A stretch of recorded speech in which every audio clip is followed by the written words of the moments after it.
ویسے تو پاکستانی اداکار اور گلوکار محسن عباس حیدر فلموں میں شاندار کارکردگی ادا کر رہے ہیں، لیکن اس کا مطلب یہ نہیں کہ انہوں نے ڈرامہ انڈسٹری کو خیر آباد کہہ دیا ہو۔ محسن عباس بہت جلد بگ بینگ انٹرٹینمنٹ کمپنی کے بینر تلے بننے والے ڈرامے میراث میں کام کرتے نظر آئیں گے۔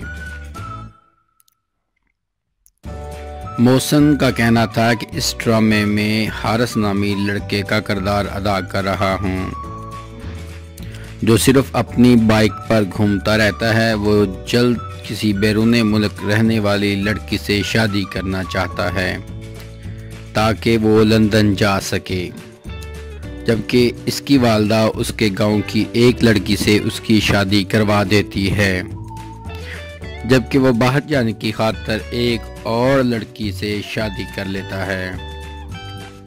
اس ڈرامے میں سویرا ندیم، صبور علی، فہد شیخ اور آسمہ عباس کام کرتے نظر آئیں گے، جبکہ اس کی نشریات ARY ڈیجیٹل پر ہوگی۔ محسن کا مزید کہنا تھا کہ اس ڈرامے کی کہانی کافی شاندار ہے۔ اس کی شوٹنگ دوسرے ڈراموں سے کافی مختلف انداز میں کی گئی ہے۔ میں کافی نروس بھی ہوں لیکن امید ہے کہ لوگ اسے پسند کریں گے۔ اس ڈرامے کی ہدایات علی حسن دے رہے ہیں۔ میراث رواں سال دسمبر میں نشر کیا جائے گا۔